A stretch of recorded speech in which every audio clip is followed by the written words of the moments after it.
إن الحمد لله نحمده تعالى ونستعينه ونستغفره ونعوذ بالله من شرور أنفسنا وسيئات أعمالنا من يهده الله فلا مضل له ومن يضلل فلا هادي له أشهد أن لا إله إلا الله وحده لا شريك له أشهد أن محمدا عبده ورسوله صلى الله عليه وعلى آله وصحبه والتابعين ومن تبعهم بإحسان إلى يوم الدين. يا أيها الذين آمنوا اتقوا الله حق تقاته ولا تموتن إلا وأنتم مسلمون. يا أيها الناس اتقوا ربكم الذي خلقكم من نفس واحدة وخلق منها زوجها وبث منهما رجالا كثيرا ونساء واتقوا الله الذي تساءلون به والأرحام إن الله كان عليكم رقيبا. يا أيها الذين آمنوا اتقوا الله وقولوا قولا سديدا يصلح لكم أعمالكم ويغفر لكم ذنوبكم ومن يطع الله ورسوله فقد فاز فوزا عظيما. أما بعد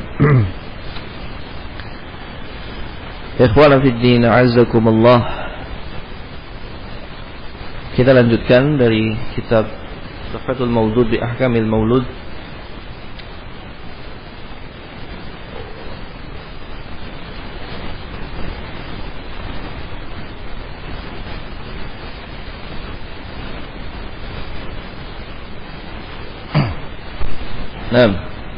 Itu sekarang masuk al-fasl at-tasi', fasal yang ke-9, fi anna hukmahu ya'ummu dzakara wal untha.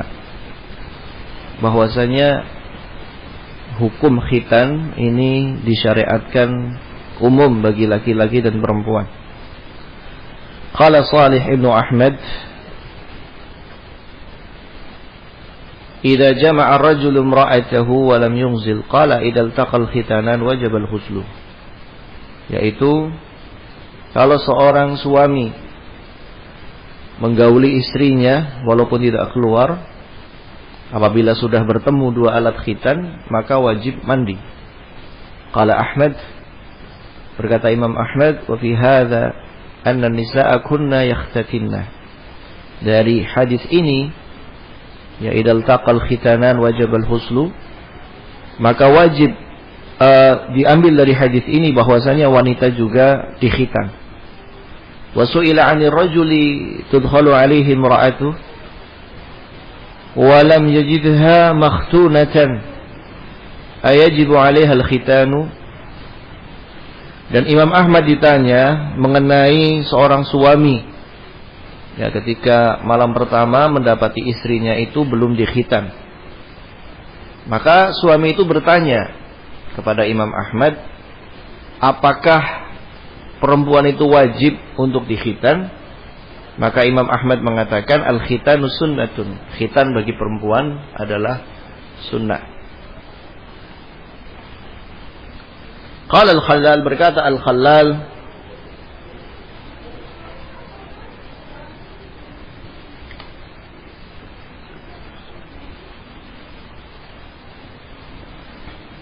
wa akhbarani Abu Bakr al-Marudhi wa Abdul Karim bin Haytham Yusuf bin Musa ana Abu Abdullah su'ila 'anil mar'ah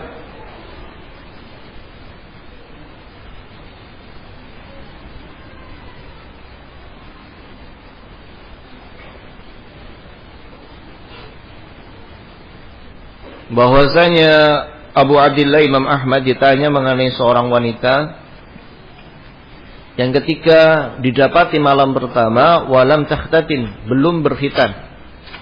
Ayajibu 'alaiha al-khitan, apakah wajib untuk khitan bagi wanita tersebut sebelum malam pertama tersebut?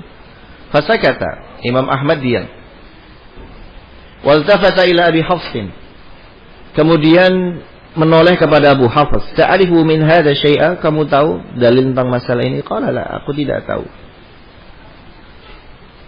Faqila lahu, maka dikatakan kepadanya, innaha ata 'alaiha 30 atau 40 sanatan fasakata. Ya.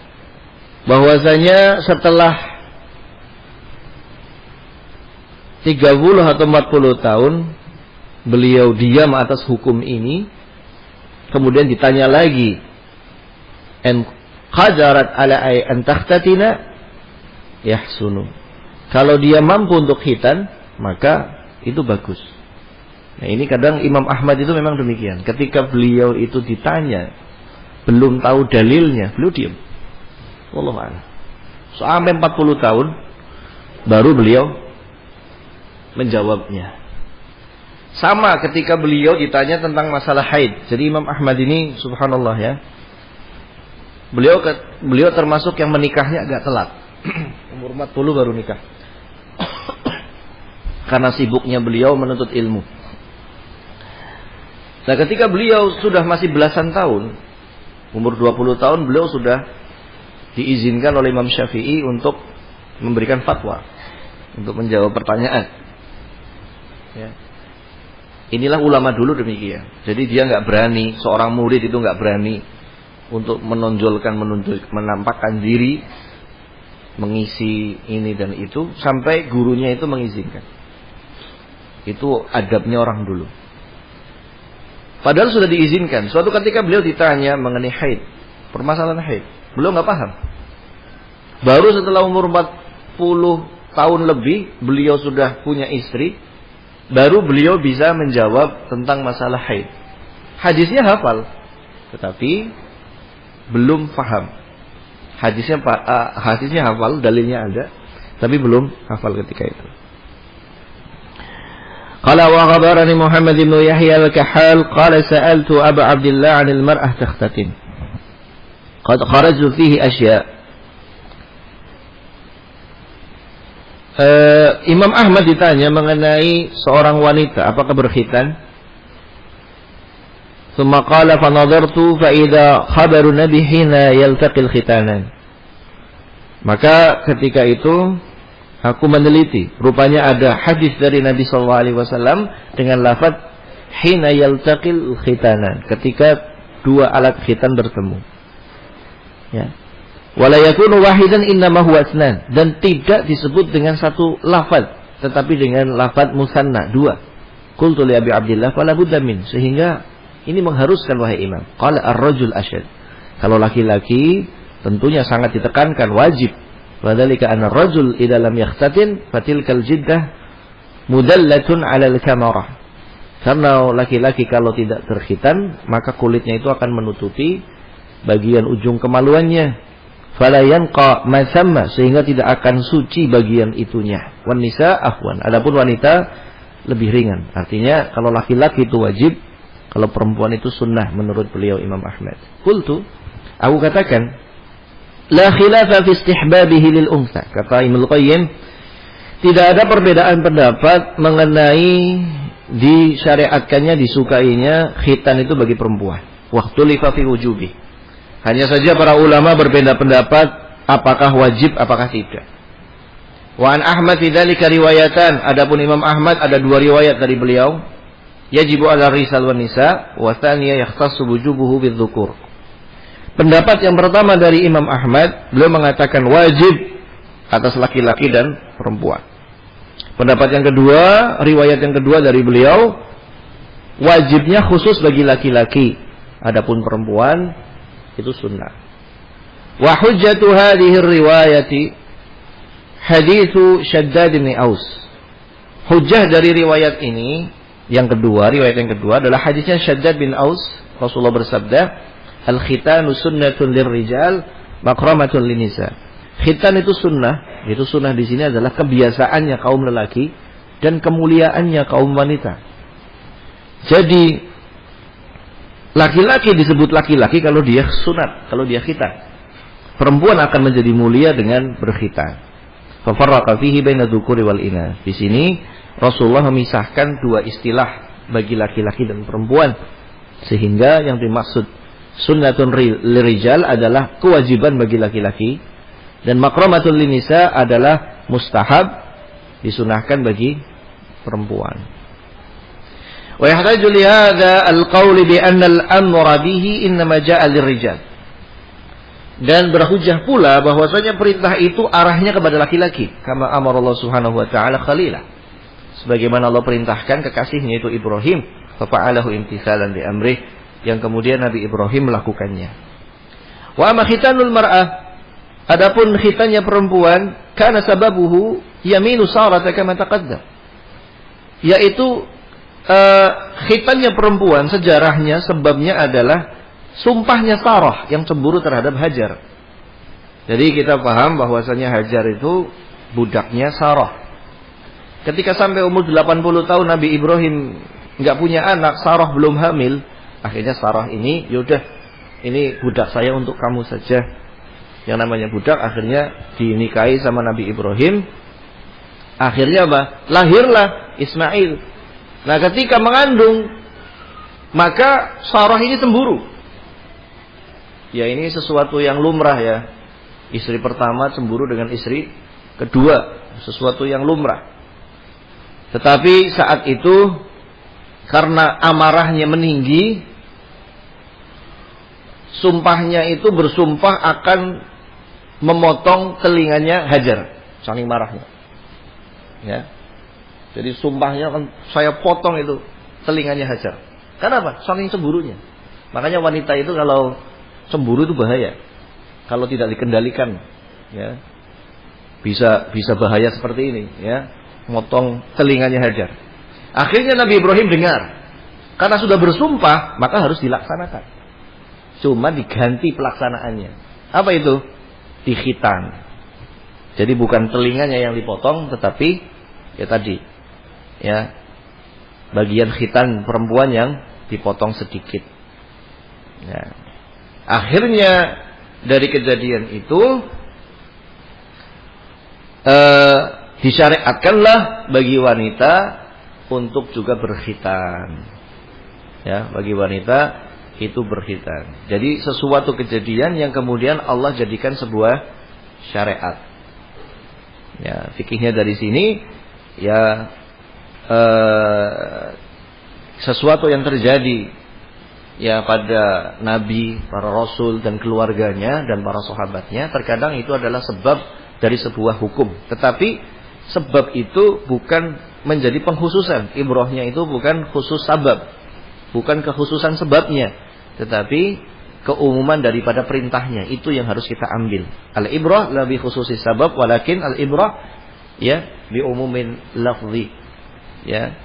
Jadi yang diambil itu bukan kekhususan sebabnya, tapi keumuman lafadznya.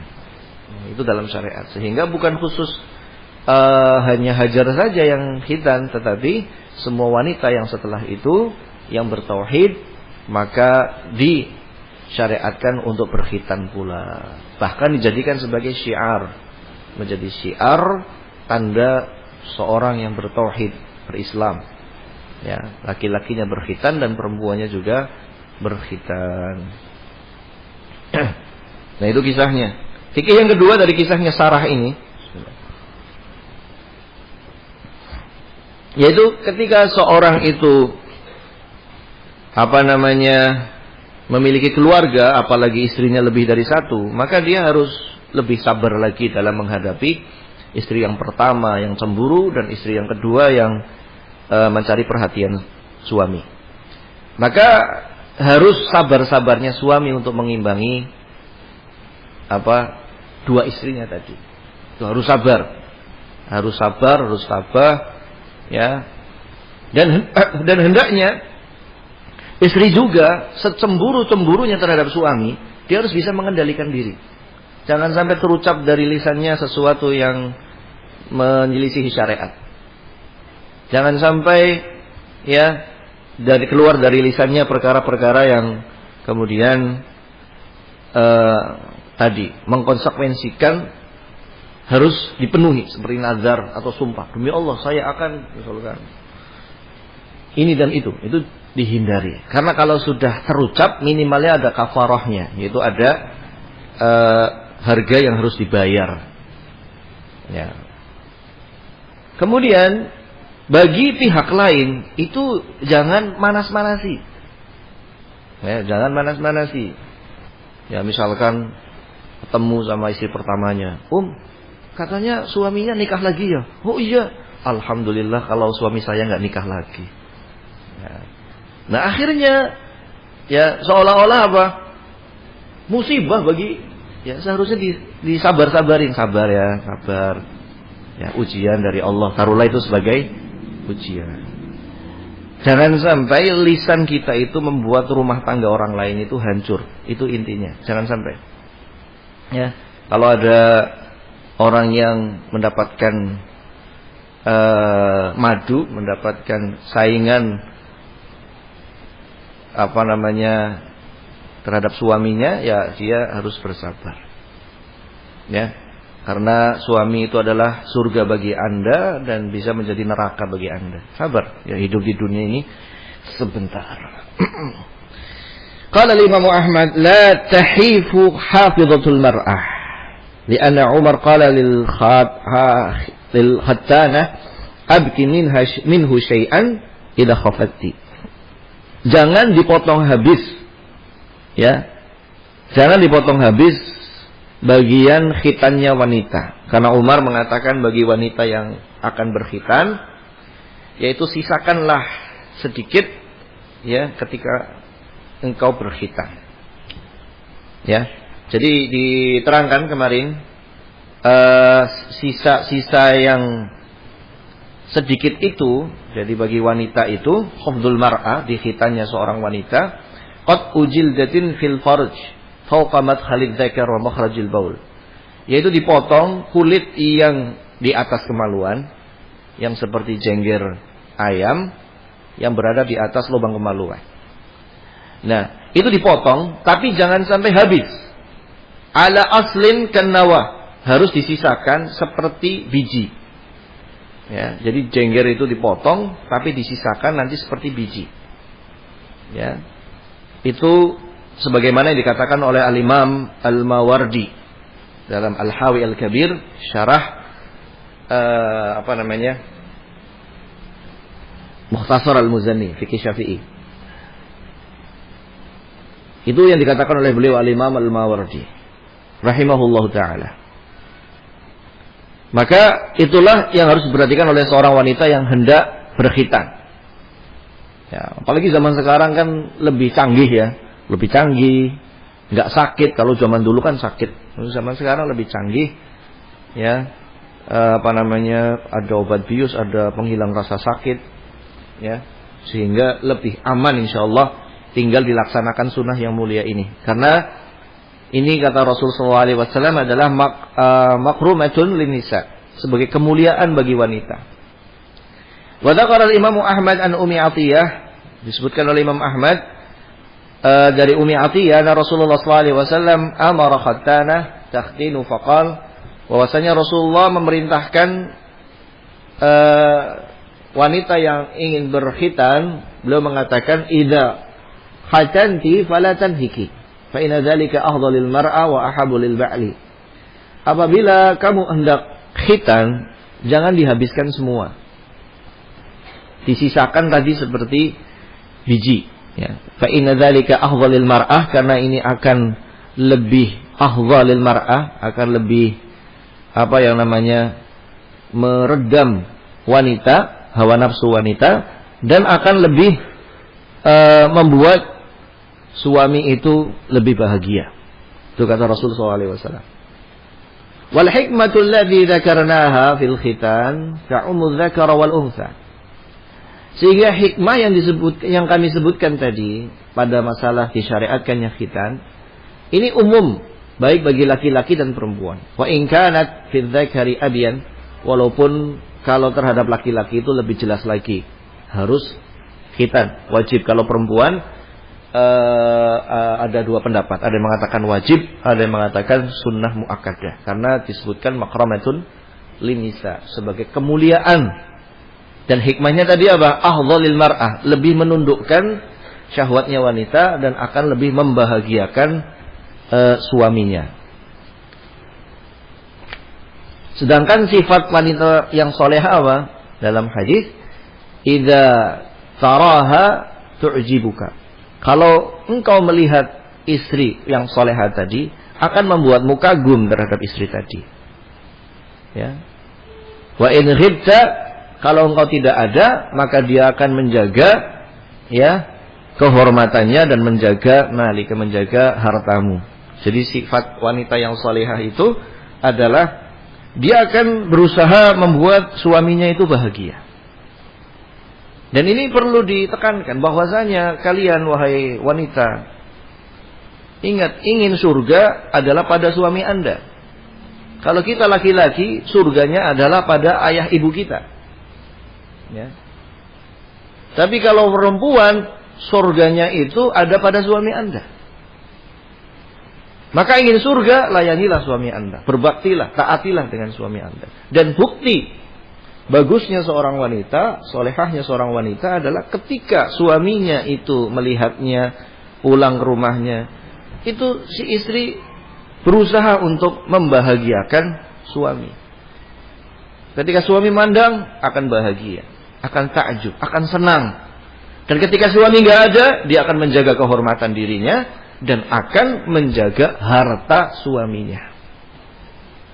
Akan menjaga harta suaminya. Suaminya punya harta, punya kendaraan, punya rumah, punya perabotan, bahkan punya uang mungkin di rumah. Kalau rumahnya ditinggal, tidak ada yang ngurusi, tidak ada yang menghuni, dalam keadaan suaminya pergi ini tidak tenang. Saya di rumah ada motor, saya di rumah ada mobil, saya di rumah ada emas, ada ini. Dijaga nggak ya sama istri? Maka istri yang salehah ketika suami itu pergi, maka dia bertanggung jawab atas dirinya dan atas harta suaminya. Itu adalah al-mar'atus salihah, wanita yang salehah. Ini harus tekankan. Karena zaman sekarang wanita itu dididik untuk keluar rumah, bukan untuk di dalam rumah. Ya. Lebih mengedepankan isu emansipasi wanita, persamaan wanita. Walaysa dzakaru kal unsa, kata Allah. Laki-laki itu beda dengan perempuan. Beda. Ya, laki-laki itu beda, fitrahnya beda, berbeda. Sehingga orang yang mengatakan laki-laki dengan perempuan sama, ya nggak mungkin sama, beda nyatanya kita. Pakaiannya beda, gaya berjalannya beda. Ya, beda. Ya, persamaannya itu dalam hak ibadah, hak kepemilikan dan seterusnya. Tetapi dalam fisiknya beda, fitrahnya berbeda, tugas-tugasnya juga berbeda. Sehingga kemarin kita sudah sampaikan salah satu sebab rusaknya anak sekarang, rusaknya anak muda sekarang, ketika perempuan itu tidak betah di rumah. Menikah, ya, anaknya di rumah, bapaknya keluar kerja, ibunya juga ikut keluar kerja. Nah, anaknya di rumah sama siapa? Saya tidak mengharamkan perempuan itu untuk mencari ya namanya tambahan, mencari jual beli dan seterusnya. Tidak, tetapi usahakan dari rumah kalau bisa. Apalagi zaman sekarang. Bisa online, bisa ini. Dari rumah kalau bisa, perempuan. Biarkan laki-laki yang keluar. Kemuliaan bagi laki-laki itu keluar rumah. Pagi keluar, sore pulang, bawa makanan, bawa harta, bawa ini. Itu kebanggaan bagi laki-laki. Kenapa saya ngomong seperti saya laki-laki? Kalau dari pagi duduk saja di rumah sampai sore, itu kayak nggak punya kehormatan, malu gitu. Ya kecuali memang usahanya di rumah kan. Tapi kalau perempuan, itu kehormatan bagi perempuan itu fi baiti, di rumah suaminya, mengurusi anak, mengurusi harta suaminya. Ya. Sehingga kalaulah bukan perkara yang sangat mendesak, jangan keluar rumah. Ini mendesak keperluan seperti taklim atau seperti mengajar santri, karena memang kalau semua perempuan nanti dengan alasan ingin menjaga rumah suami, kemudian suaminya juga tidak memahami istri ini potensial untuk mendidik, nanti siapa yang akan mendidik putra-putri kita? Kan begitu. Jadi harus dua belah pihak nih. Ya, ini penting. Ya, penting sekali. Sehingga wadah-wadah pendidikan kita, baik itu di tahfidz, ya. Jadi istri-istri kita mengajar sekaligus ngomong anak. Kan begitu. Pengasuh sifatnya bantu. Itu memang demikian. Karena memang tugas mereka adalah mendidik.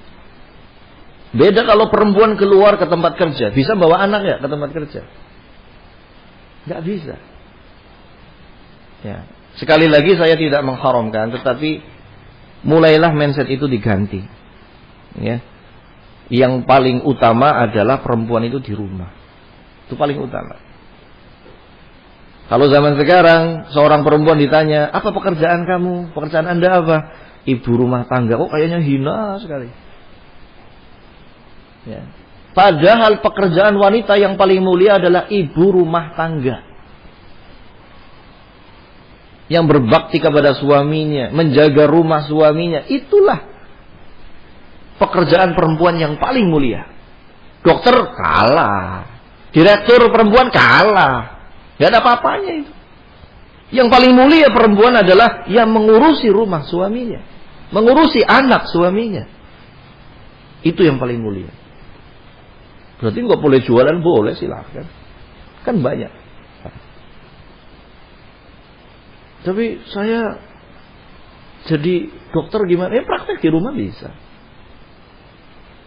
Dan seterusnya ma'asyiral muslimin. Ingat, ini bukan apa ya namanya, mengenyapingkan orang yang berprofesi perempuan kemudian di luar, tidak. Tetapi kita ingin menyampaikan lebih mulia mana? Lebih mulia ibu rumah tangga. Orang yang menolong ya dari bidan, perawat, mulia juga dengan tugasnya. Tetapi kalau dibandingkan ibu rumah tangga, mulia ibu rumah tangga. Si bagaimana saya sudah kadung jadi ini, ya jadilah ibu rumah tangga dan jadilah juga apa namanya? Karena sudah belajar, ya amalkan ilmunya. Bidan atau dokter atau apa atau yang lainnya. Tetapi ingat, jangan lupa, yang paling mulia dari tugas Anda adalah ibu rumah tangga. Melayani suami Anda, mendidik anak-anak Anda, dan juga mengurusi rumah suami Anda. Kan bisa bayar pembantu. Ya, perlu dipahami oleh istri, oleh perempuan.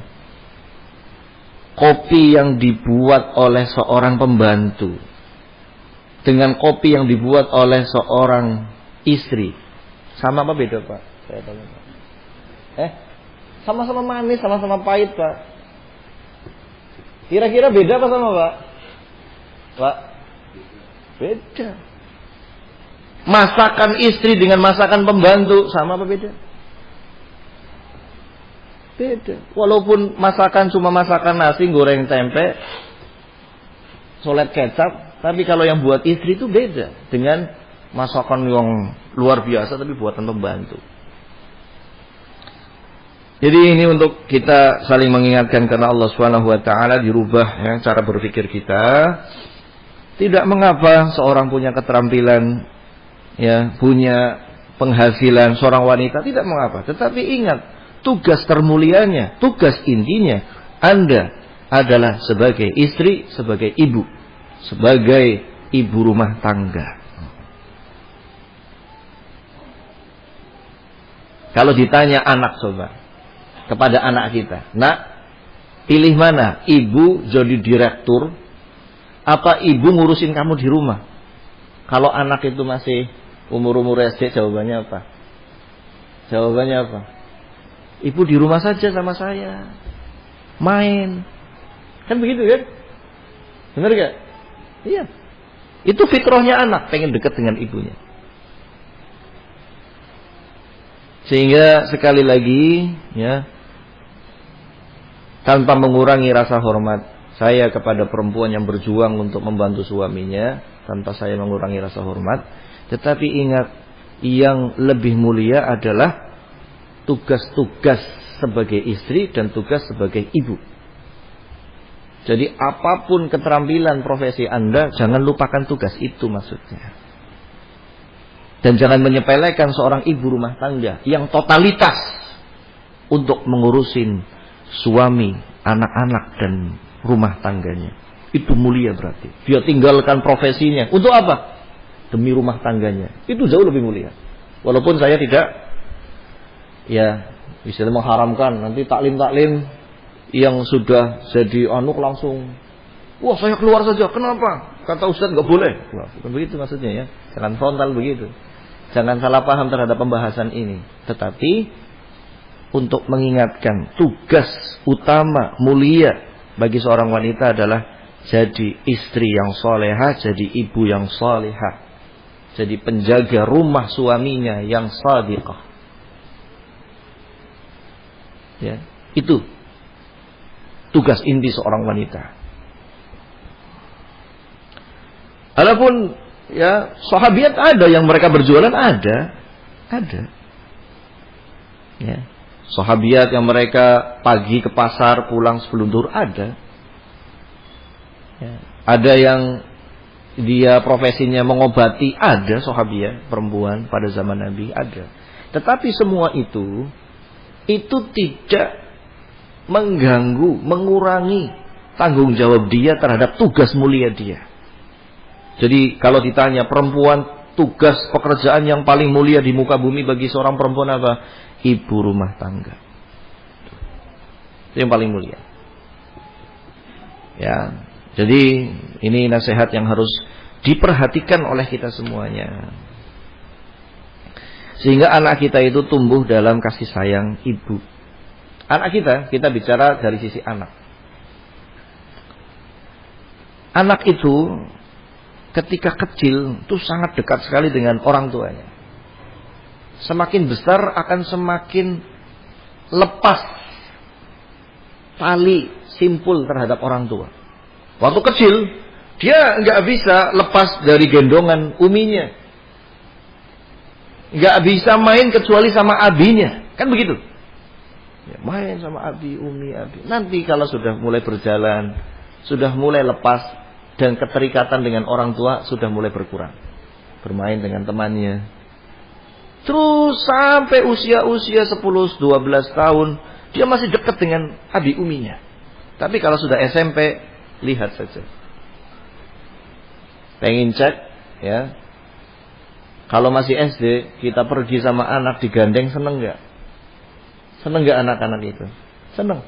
Tapi kalau usia SMP coba digandeng, terus gini, malu tahu, kan begitu. Bener gak?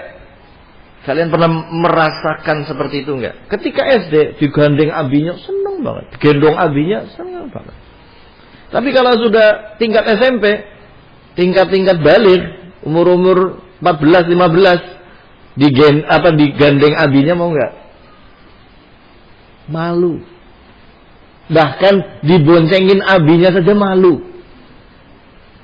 Jangan depan gerbang lebih malu. Sampai sini aja. Kok ada yang cerita sama saya. Nah, jadi orang tua itu, mumpung anak itu dekat, jalinlah hubungan dekat dengan anak-anak. Karena suatu ketika anak itu akan jauh dari kita. Mumpung masih kecil, dekatlah dengan anak. Karena nanti kalau sudah SMP saja, itu kedekatan dengan orang tua sudah mulai berkurang. Bahkan sudah jauh. Dia akan mencari teman. Apalagi kalau sudah rumah tangga. Ya. Kalau sudah rumah tangga, ketemu seminggu sekali aja kadang untung. Pengen lihat anak, gimana kabarnya, bisanya seminggu sekali. Bahkan ada yang sebulan sekali. Bahkan ada yang setahun sekali baru ketemu anak. Bahkan yang setahun sekali aja nggak pernah.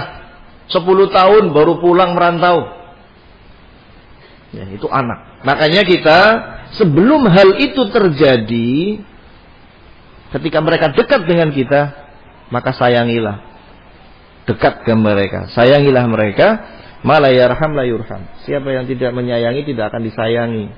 Kalau kita tidak menyayangi anak kita waktu kecil, masa tuanya jangan harap mereka akan sayang sama kita. Sayangilah mereka.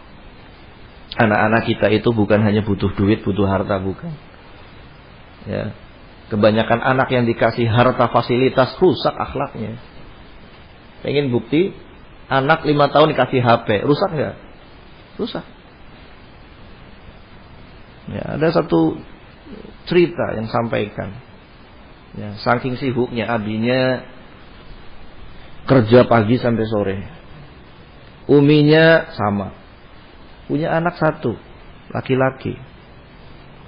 Mau dititipin sama simbahnya udah sepuh, kasihan. Akhirnya tinggal sama pembantu. Ya, pembantu pun pekerjaan banyak, akhirnya mengeluh. Akhirnya apa? Dikasihkan HP. Dari umur 5 tahun kasih HP. Pegangi HP. Terus main HP. Berbagai macam HP dibelikan. Orang tua niatnya sayang nggak? Sayang. Ngasih HP, sayang. Dari model zamannya masih apa? BlackBerry. Ya, kemudian Android dari tipe yang awal sampai 2022. Tiba-tiba di usia lulus SD 12 tahun perilakunya masih anak seperti umur 7 tahun. Dibawa ke psikiater. Psikiater anak. Kenapa ini? Keterbelakangan mental. Kenapa? HP. Jadi tidak bisa bersosialisasi. Emosinya tinggi. Ketemu teman, dikit-dikit sudah langsung nggak sabar. Dikit-dikit langsung nggak sabar. Kenapa? Biasa menghadapi pegang HP di kamar, makan minuman tersedia, selesai.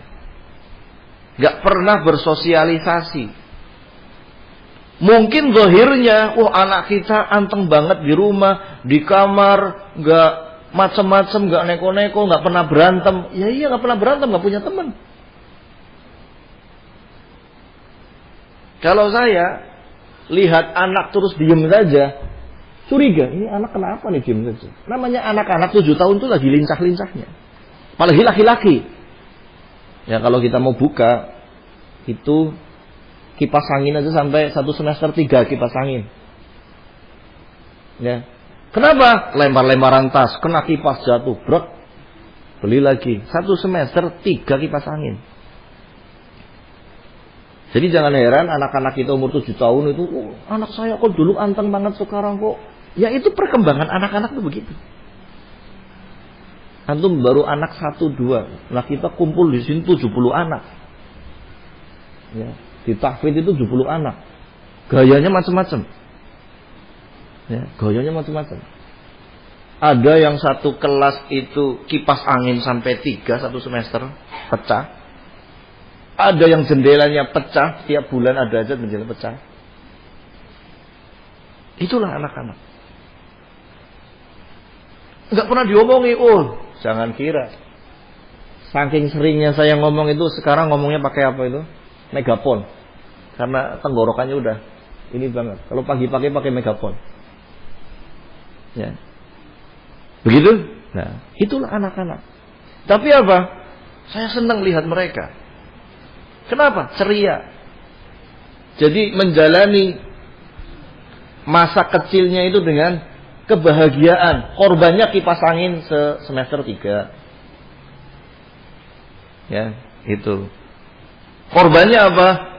Kacanya pecah, Pak. Korbannya lagi mobil anak dilukis, Pak. Mobil kalau parkir depan situ ada lukisan. Kadang lukisan gunung sama matahari, kadang pohon. Ya, makanya nggak pernah parkir di situ. Motor sama. Ya, joknya ada gambarnya.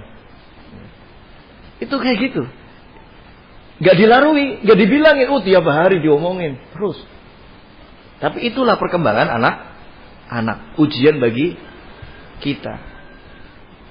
Subhanallah. Ya. Semuanya punya gaya-gaya. Tapi kalau anak itu diam terus, kita malah bingung. Ini kok anak diam sekali? Ada apa? Khawatirnya diam itu tidak bisa berkomunikasi dengan teman. Itu justru ada satu faedah di sini. Karena kebanyakan orang itu memahami orang yang diam itu baik. Benar apa tidak? Orang diam itu baik. Benar apa tidak? Kan orang sekarang kan Masya Allah itu orangnya pendiam sekali. Berarti dipahami kalau orangnya pendiam itu baik. Benar atau tidak? Kalau benar, dalilnya mana? Mana? Yang mengatakan diam adalah yang terbaik. Mana? Kalau kita lihat dalil, justru orang yang berbicara itu yang terbaik. Allah berfirman, "Waman ahsanu qawlan mimman da'a ilallah." Siapa yang lebih baik orangnya dibandingkan orang yang menyeru kepada Allah? Menyeru itu gimana sih? Diam saja, gelenggam, meneng. Itu. Menyeru itu ngomong, ceramah. Sehingga siapa yang lebih baik dibandingkan orang yang berdakwah di jalan Allah. Dan juga tentang ketika turun walladzina yaknizuna dzahaba wal fiddah. Surat apa itu? Surat At-Taubah. Ayat Surat At-Taubah walladzina yaknizuna dzahaba wal fiddah. Dan ketika orang-orang itu dan orang-orang yang mengumpulkan emas dan perak. Turun ayat ini, para sahabat tanya, "Lau na'lamu ayyal mali khairun." Seandainya kita tahu ada harta yang lebih baik daripada emas dan perak. Karena apa? Tidak semua orang punya emas dan perak. Maka Rasulullah menyaut dan bersabda, "Afdaluhu," lebih mulia daripada emas dan perak, lisanun dzakir, lisan yang berzikir, lisan yang berucap, lisan yang mengingatkan halal haram, amar ma'ruf nahi mungkar, nasihat. Jadi diem itu bukan sebuah kebaikan. Bahkan yang baik adalah yang ngomong, tapi ngomong kebaikan. Ya. Bahkan kita dapati orang yang diem, kita nggak bisa baca ini orang baik apa buruk ini. Diem saja sih. Beda kalau orang berbicara, kita bisa menilai. Oh ini orang baik. Kenapa? Ucapannya baik. Oh ini orang buruk. Kenapa? Ucapannya buruk. Tapi kalau orang diem 1 jam diem aja, ini orang baik apa buruk sih? Kan kita nggak tahu. Jadi kita rubah mindset itu. Kadang orang, masya Allah ini orang yang pendiam. Terpahami dari situ dia baik. Belum tentu. Justru kita akan tahu ini orang baik ketika dia berbicara, berbuat. Ya. Afdal, yang paling afdal daripada emas dan perak adalah orang yang berbicara. Tetapi berbicara kebaikan, kebenaran, nasihat. Sehingga saya itu nggak senang kalau orang cuma diem saja. Itu namanya madzannatus su, menimbulkan suudzon kalau orang diem saja. Ya. Sehingga ketika ada anak umur 7 tahun, biasanya mereka akan ceria. Kok diem saja? Curiga. Kok ini anak diem saja? Ada apa? Apakah terganggu komunikasinya atau ini dan itu? Nah ini penting. Ya. Demikian, fadhol, kalau ada pertanyaan masih ada waktu. Ya. Ini pembahasannya sedikit sengaja tadi ada tausiah dikit ya. Ya. Biar ringan. Karena pembahasan khitan ini panjang sekali rupanya. Insyaallah tinggal beberapa pertemuan lagi. 2 atau 3 pertemuan selesai. Tentang masalah khitan.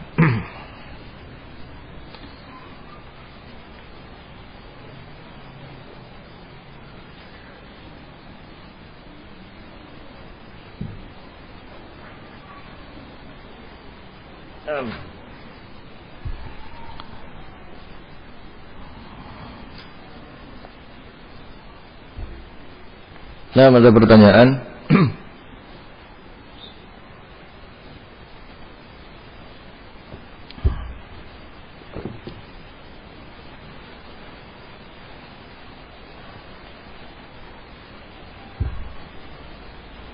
Apa hukum mengambil mangga yang jatuh?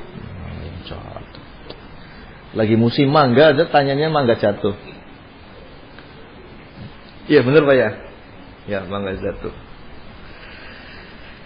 Hukum mangga jatuh atau buah-buah yang jatuh lah. Ya, ini dikembalikan kepada secara asalnya dan urfinya. Kita lihat dari 2 sisi. Yang pertama secara asalnya, mangga itu milik siapa? Milik orang. Jatuh ataupun tidak jatuh, tetap milik orang nggak? Tetap milik orang. Jadi boleh kita ngambil nggak? Nggak boleh. Ini secara asalnya. Kecuali sudah ma'ruf dari orang itu ada kalimat yang jatuh boleh diambil. Itu sudah ma'ruf gitu ya. Tapi jangan ditarik umum ya, tidak. Tapi kita misalkan per orang. Ini orang ini pernah mengatakan yang jatuh silahkan, tapi yang di atas jangan. Tadi itu kan sudah ada akad kan awalnya. Jadi boleh. Kalau yang di bawah, kalau orang misalkan sudah ngomong, kayak orang dulu waktu kita kecil kan begitu. Ya, kalau subuh-subuh habis pulang dari masjid, ya, nunggu di bawah pohon mangga. Mana nih gak jatuh-jatuh, semoga anginnya gede kan kayak gitu kita doanya. Nanti kalau jatuh, wah, rayahan. Karena apa? Orangnya sudah menyampaikan dan sudah terfahami demikian. Sehingga kalau kita tidak tahu ini orangnya mengizinkan atau tidak, ya aksan nggak usah diambil. Ya, kecuali kalau itu sesuatu yang sudah tidak berharga. Seperti kita hukum menemukan sebuah uang 500 perak, bagi kita berharga atau tidak? Ada nggak orang mengumumkan pengumuman, misalkan saya kehilangan uang 500 rupiah, ada nggak? Nggak ada. Berarti itu boleh diambil, dipakai. Kalau nemunya di jalan, tapi kalau nemunya di SD, itu sesuatu yang sangat mulia. Ya, bagi anak SD 500 itu perkara yang mulia. Maka beda tempatnya. Nah, ini tentang hukum mangga jatuh tadi ya. Nah. Ada lagi? Fadhal.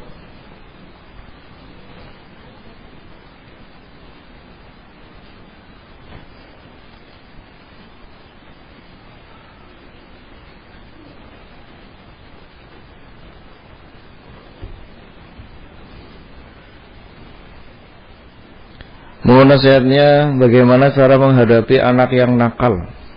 Ya. Perlu kita pahami apa ya? Nakal itu nakal bagaimana? Bedakan antara nakal sama aktif gitu. Kadang ada anak yang aktif tapi disebutnya nakal. Belum tentu. Nakal itu ketika berkelahi itu memang iya. Ya. Itu pun terkadang yang perlu kita pahami pada anak-anak kita yang usia-usia SD itu, jangan ketika anak itu pulang nangis lebam langsung, anak saya korban dibully, dikeroyok, itu bukan, belum tentu demikian. Karena terkadang anak-anak itu main tapi kelewat batas. Ya. Main kelewat batas, kena sikut, kena ini, akhirnya lebam. Main bola ke senter kena muka. Oleh karena itu, kita tenang dulu ketika menghadapi seperti itu. Diruntut dulu ceritanya. Dan kalau kejadiannya di sekolah, itu jangan langsung mendatangi pelaku. Tetapi diserahkan kepada pihak sekolah, pihak ustadznya. Biasanya nanti pihak sekolah atau pihak ustadznya itu akan bisa menarik kesimpulan. Sebelah pihak sini, sebelah pihak sana, saksi-saksinya ngomongnya bagaimana, itu nanti akan bisa menyimpulkan, ya, begitu ya. Nah. Kemudian tentang masalah anak itu perlu dilihat. Kalau memang sesuatu yang wajar di usianya, ya itulah tumbuh kembang anak itu memang seperti itu kadang. Yang penting yang pertama itu harus dibedakan mana yang aktif, mana yang nakal. Kalau memang itu perkara yang boleh, biarkan itu boleh, ya. Tinggal kita atur. Ya misalkan main lari-lari. Anak kecil itu tiap hari itu lari. Kalau jangan lari, diamnya nggak bisa. Memang harus lari dia. Lari terus, kemana-mana pasti lari. Kalau diperhatikan. Nanti juga kalau udah gede berdiri sendiri.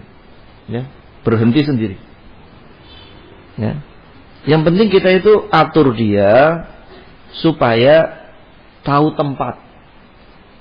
Posisinya di masjid, jangan lari-lari. Ya. Kalau di lapangan lari-lari sepuasnya silahkan. Ya. Kalau lagi pelajaran jangan main-main. Istirahat silahkan. Jadi diatur, bukan dilarang sama sekali. Karena anak itu nggak bisa. Ya, nggak bisa. Anak-anak umur-umur SD itu lagi luar biasanya. Ya, luar biasa, mereka sedang senang-senangnya main. Jadi kita harus sabar dan besar hati. Ya. Sebagai orang tua. Kemudian nanti kalau sudah tingkatan SMP beda lagi. Kenakalannya beda lagi. Ulahnya beda lagi. Terkait pergaulan, iseng, ini, itu. Nanti ketika sudah tingkatan SMA beda lagi. Sudah mulai kedewasaan. Permasalahan kedewasaan. Itu juga kita harus jeli dalam menanganinya. Intinya Anak-anak itu punya karakter masing-masing, tetapi yang jadi inti adalah supaya apa yang dilakukannya itu tidak melanggar agama. Usahakan begitu. Ya, tidak melanggar agama.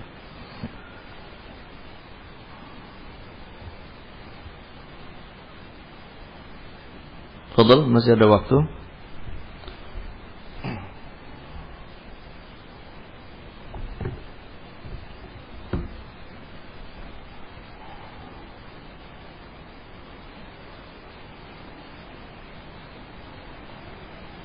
Mohon nasihatnya terkait penggunaan media sosial. Nah ya, penggunaan media sosial itu bagaikan pisau bermata dua.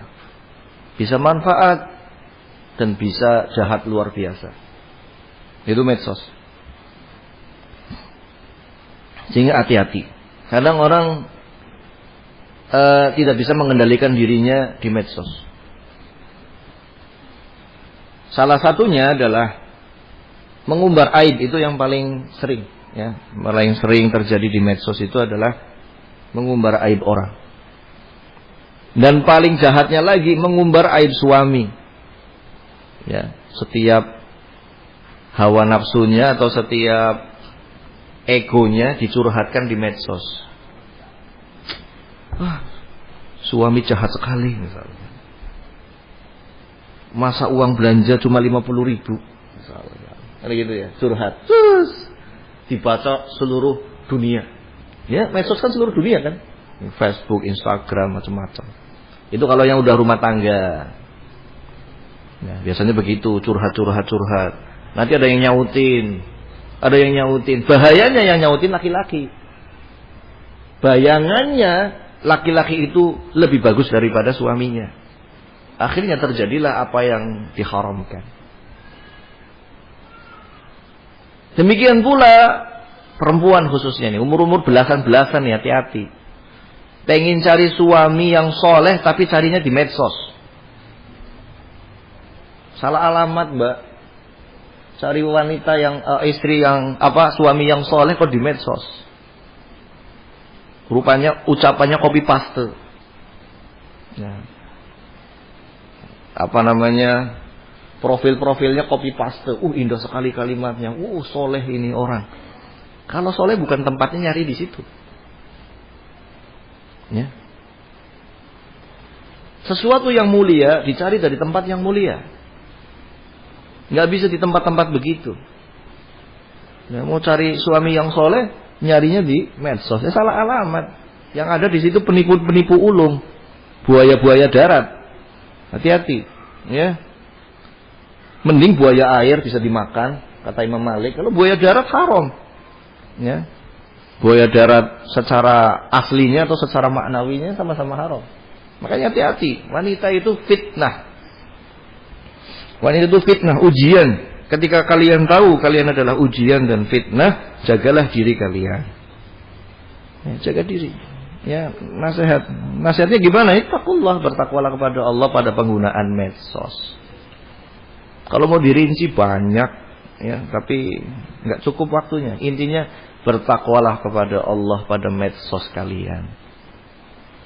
Kita nggak tahu, tapi Allah Maha tahu. Ya. Tapi saya berdakwah, Ustaz. Iya. Laki-laki berdakwah di medsos yang nge-like perempuan semua. Berdakwah. Giliran perempuan berdakwah di medsos yang nge-like laki-laki semua. Nah, ini dakwah apaan ini? Ya kan? Kalimatnya bagus tetapi justru menimbulkan fitnah. Sehingga kembalilah wahai kaum muslimin wal muslimat, taklim itu di masjid. Gitu. Datang ke masjid. Itu barokah.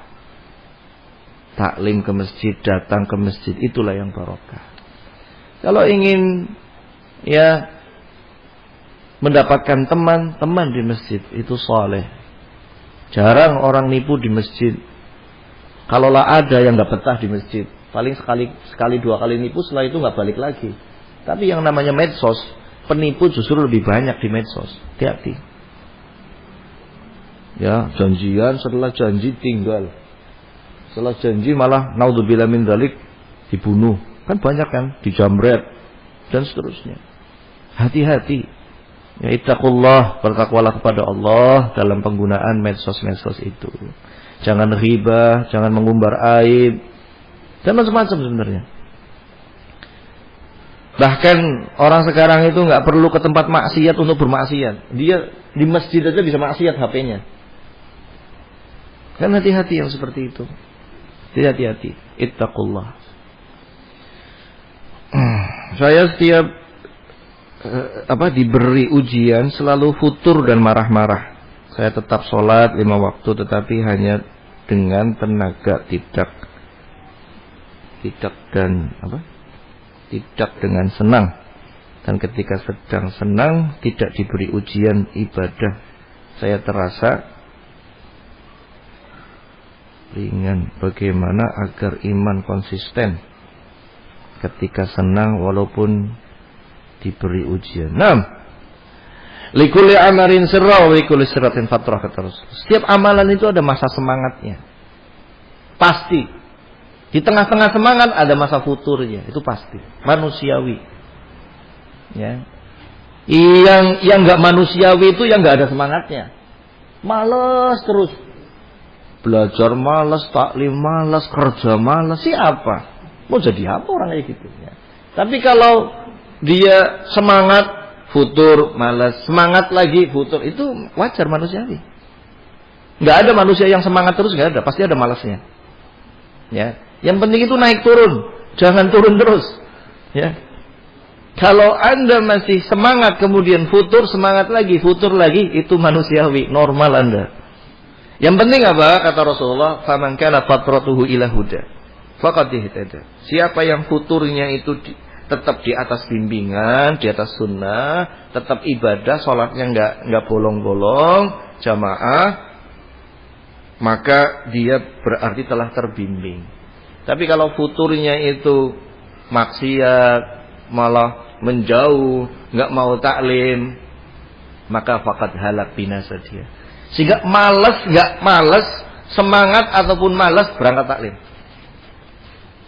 Paksa. Karena apa? Malas itu ibarat sebuah penyakit. Kalau diikuti, akan ikuti kemalasan yang berikutnya. Makanya tadi Anda katakan, malas itu bukan untuk diikuti, tetapi dikendalikan. Kalau kita lagi malas baca Quran, ya dengerin Quran. Dengerin juga malas juga, ya baca hadis.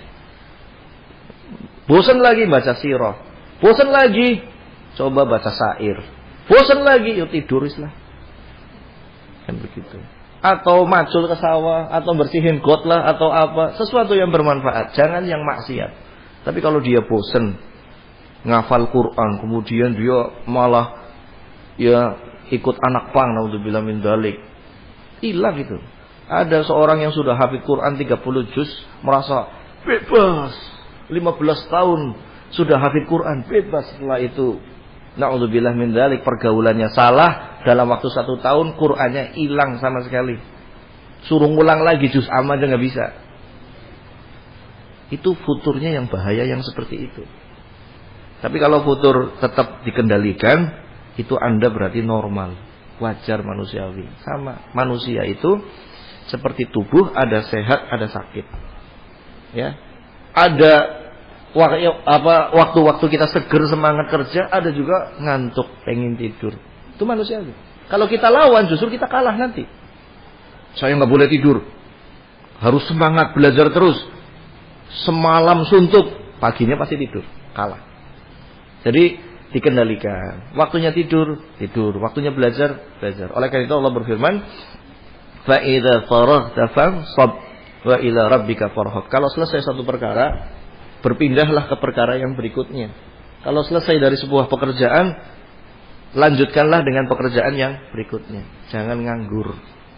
Kata Ibnu Mas'ud, kata Umar bin Khattab itu, musibah anak muda itu ada 2. Musibah anak muda itu ada 2. Ya. Yang pertama adalah keinginan yang tidak terkendali. Itu yang pertama. Ya. Yang kedua adalah waktu senggang. Jadi kalau orang itu ngikuti kemalasan di waktu senggang, rusaklah itu anak muda, dunia akhirat. Jangan sampai ada waktu senggang untuk bermaksiat, jangan. Kalau memang sangat terpaksa, tidurlah atau bermainlah yang bermanfaat, main bola, main basket lah, apa sepedaan lah, atau apalah yang bermanfaat. Ya. Jadi obat dari futur adalah kita kendalikan. Ihris ala ma yanfa'u fasta'in billah wa la ta'jizan. Semangatlah pada perkara yang bermanfaat, ya. Minta tolonglah kepada Allah dan jangan loyo, jangan lesu, jangan merasa tidak mampu. Itu kata Rasulullah SAW. Jangan merasa minder, la tahinu wa la tahzanu antumul a'launa in kuntum mu'minin. Jangan merasa lemah, merasa hina, jangan merasa minder. Kalian itu tinggi jika kalian beriman. Gak usah minder. Ya, itu yang futur-futur semoga Allah tambahkan semangat. Ya. Apa Ustaz hukum bertanya apa hukum meluruskan rambut? Maksudnya meluruskan nih. Apa? Rebonding, diluruskan.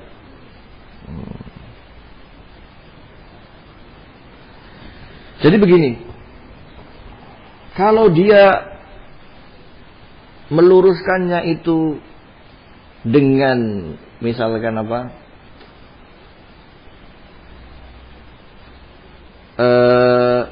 Sesuatu yang misalkan kayak minyak rambut ya gitu ya. Jadi agak lurus, bisa nggak kayak gitu? Sesuatu yang tidak membahayakan itu boleh. Tapi kalau di dengan sesuatu yang membahayakan maka tidak boleh. Membahayakan kayaknya. Pakainya apa sih?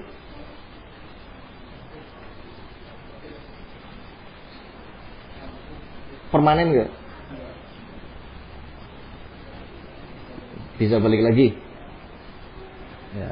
Nah, kalau bisa balik lagi, wallahu taala a'lam, itu tidak mengapa. Yang penting tidak dalam rangka tasyabbuh. Yang penting bukan dalam rangka tasyabbuh. Tidak merubah ciptaan Allah. Gitu ya. Misalkan sama rambut lurus dikeritingin, rambut keriting dilurusin.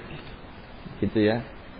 Kalau itu tidak merusak dan bukan rangka tasyabbuh, wallahu taala alam, ya tidak mengapa. Bukan termasuk merubah ciptaan Allah. Ya. Bukan termasuk merubah ciptaan Allah.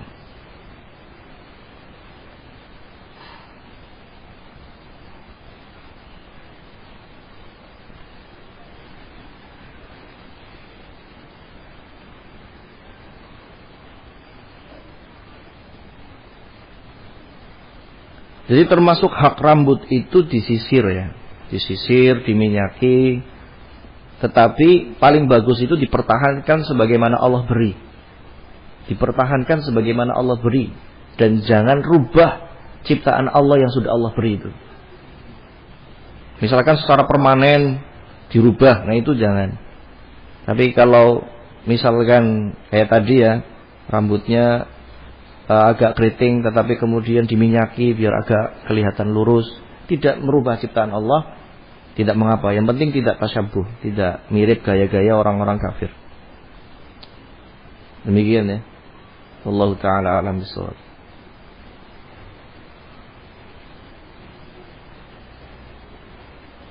Ada beberapa pertanyaan lagi tapi waktunya sudah habis ya.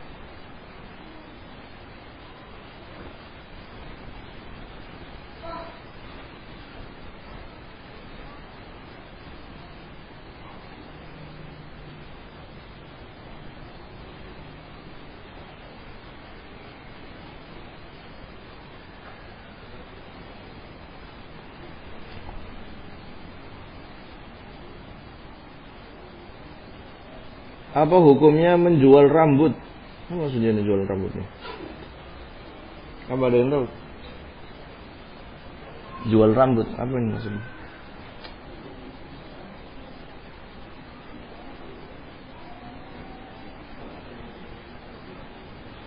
Ada jual beli rambut. Bakul rongsok. Dirongsokin bisa rambut. Oh, buat wig. Iya. Jangan kalau wig. Wig kan nggak boleh ya. Jangan. Nah, termasuk yang tadi pakai wig gitu, itu yang nggak boleh ya, pakai wig. Yuk, jangan kalau dibuat untuk wig. Anak kira buat sapu untuk apa? Enggak ya. Wig, jangan. Karena secara asalnya begini. Rambut itu bagian tubuh kita ketika dipotong itu dikembalikan kepada asal penciptaan kita, tanah. Seperti kuku, rambut. Ini ada asar dari Aisyah dalam Bukhari.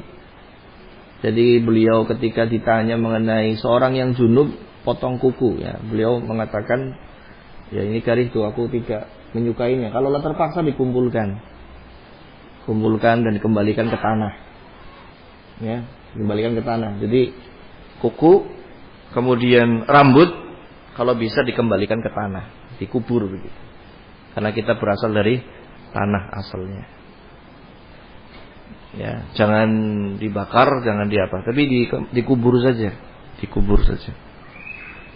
Ya, demikian ya. Cukup di sini saja. Yang lain silakan nanti tanyakan pada pertemuan yang berikutnya. Wallahu taala a'lam bishawab. Subhanakallahumma rabbana wa bihamdika asyhadu an la ilaha illa anta astaghfiruka wa atubu ilaik. Assalamualaikum warahmatullahi wabarakatuh.